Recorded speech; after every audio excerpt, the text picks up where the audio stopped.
I've already shown you taking this apart briefly in the in another video, but this time we're going to go a little bit more in depth, and we're going to rebuild this thing, starting by removing these torque screws.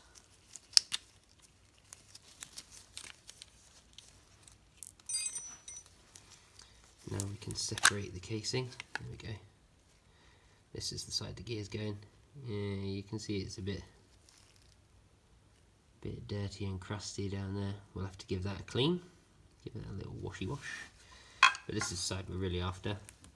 So big gear first. It goes inside this little bearing in there, and then this smaller gear. This is one solid gear.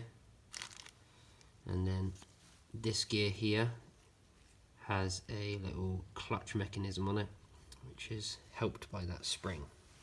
And then obviously this is the motor that turns it, just simple power and ground, and then it has a little metal ring here at the bottom.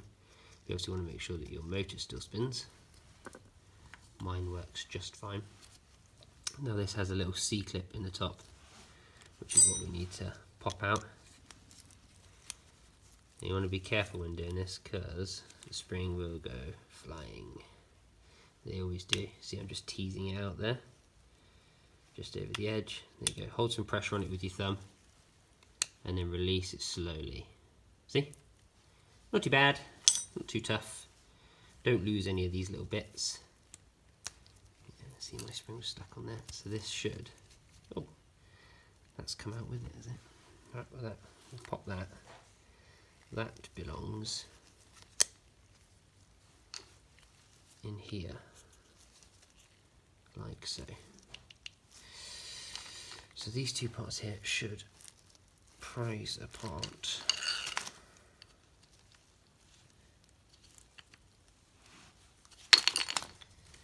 What are the odds that they're just fused together?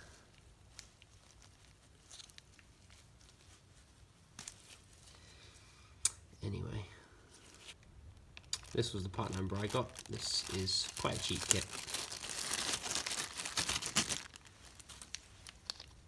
It being just plastic doesn't really bother me. Shame that they are made out of plastic. If these were made out of metal, they would be a little bit better. But this is this little clutch mechanism. So we end up with two parts to this. Pull that apart. So you can see in the bottom there are some little teeth.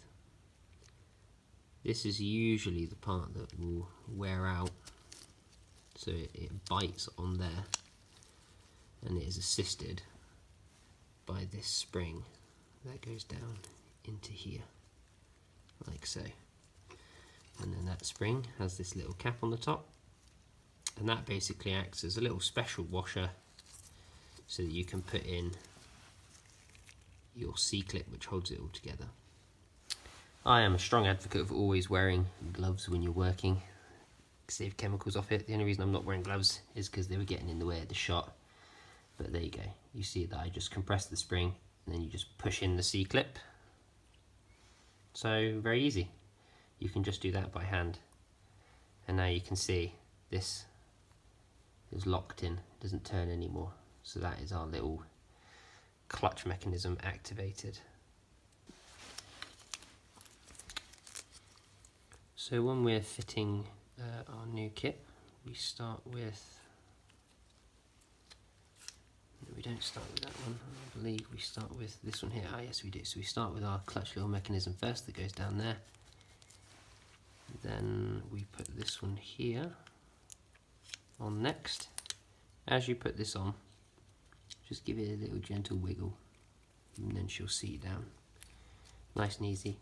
Obviously make sure it turns freely, that's great. And now what we need to do is line up these teeth with the top of this cog here, and we need to push it through the bearing at the same time. So pop that in, hear a nice click, and now we can rotate the whole assembly. But what we need to do is we cannot just fit it like this. We need to put some grease, pack some grease in here, give it a little bit of lubrication and protection. So this is my least favourite part. Just get some grease, and just grease up these. This is also a good time to make sure your bearings are in good condition. Obviously just check them for a bit of play. Make sure they spin nice and freely. I don't have any problems there. So what I'm going to do now is probably put a little more grease on these sections here where things move, and then I'll put the case back on. So I don't want to get grease on the outside of this, so it just slides together like so, and then just as you get towards the end, obviously we have to clip it into that bearing at the back. So just apply some pressure, nice and steady pressure, and you heard the click. Now it's home, and now all I'm going to do is pop those screws back in.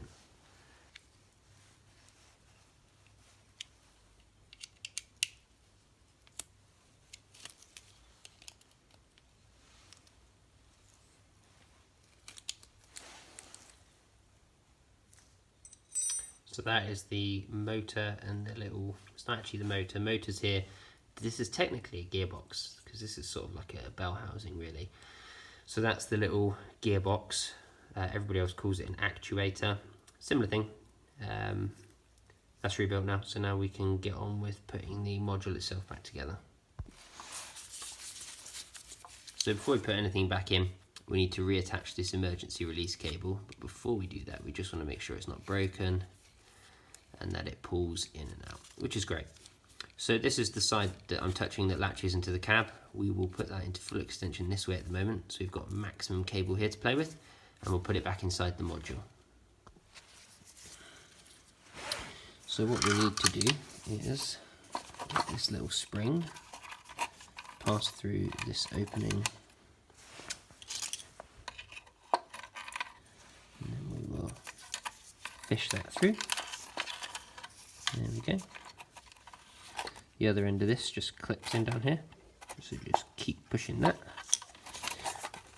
There we go. That's located, and now this section here, there's a little groove in the bottom that we want to tuck it into, that it sits in. So that goes through there like that. Now, this is where it gets a little bit interesting. There's a special little washer here. It has a flat side, as you can see, and then the other side there's a relief for a screw.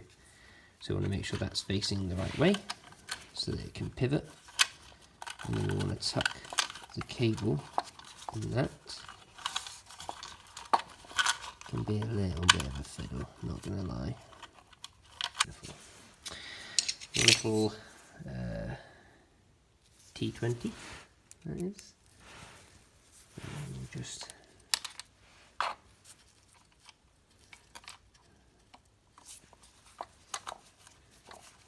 screw in there.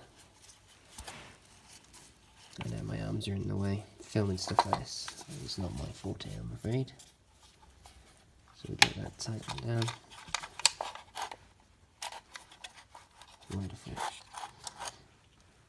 Now what we need to do is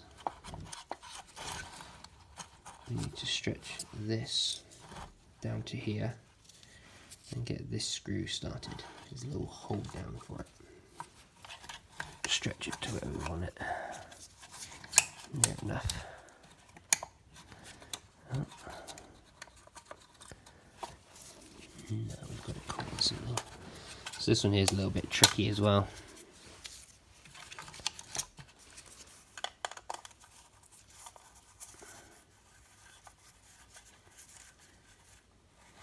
Lovely job.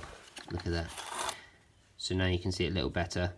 You have to stretch that spring and then you tighten down this screw, and that, my friends, is the emergency release fitted.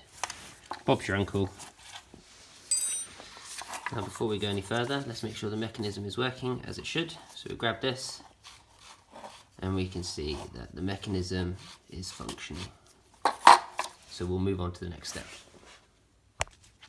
This is part of the little handbrake mechanism. There's a little spring here, so you just pull back on the spring, slide it in, let go. That's that. And now we can place the motor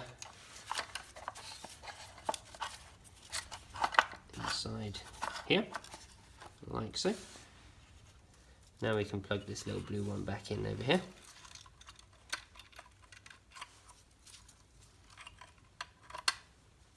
Like so.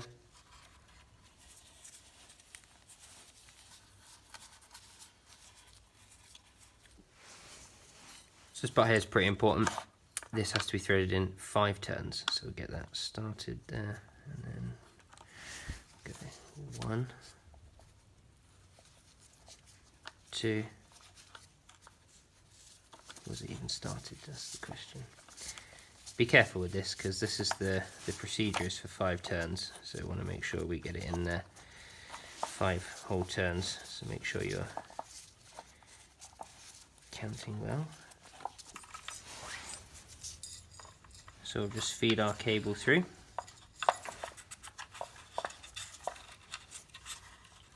Be careful of our ribbon, and then we'll push that towards us. Come on.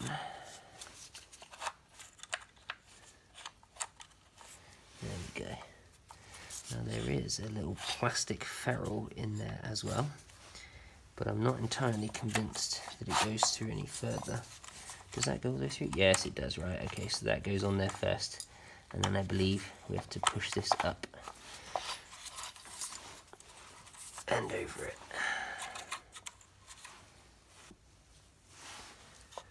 So that's pushed on most of the way. I'm just going to get this other side here just tightened up a little, just to stop it from moving anywhere.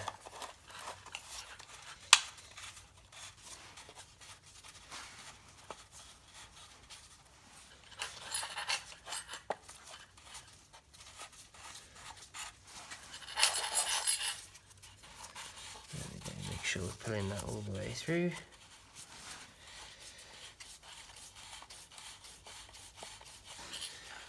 Only needs to be hand tight, like so, and now we'll see about pushing that on the rest of the way. A little screwdriver action.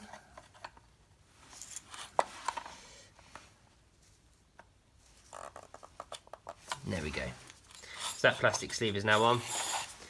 So we'll push in that little, it's got an O-ring on it as well, stops any moisture getting in. And then we'll tighten this one here up.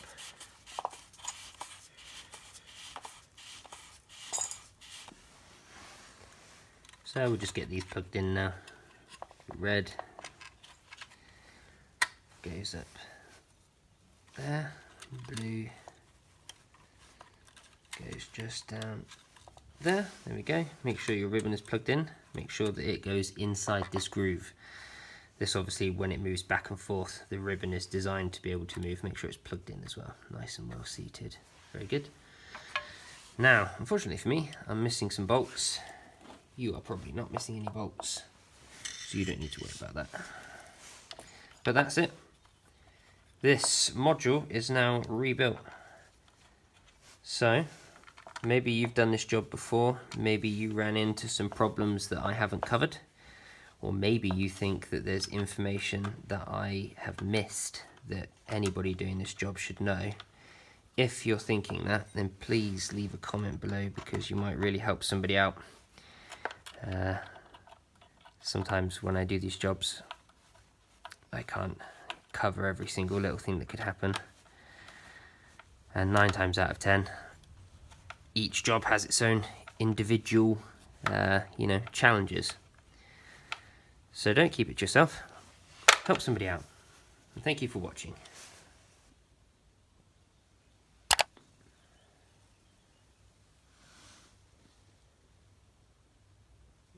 Oh, and PS, if you do this inside on the floor, make sure you mop it up before your wife comes home.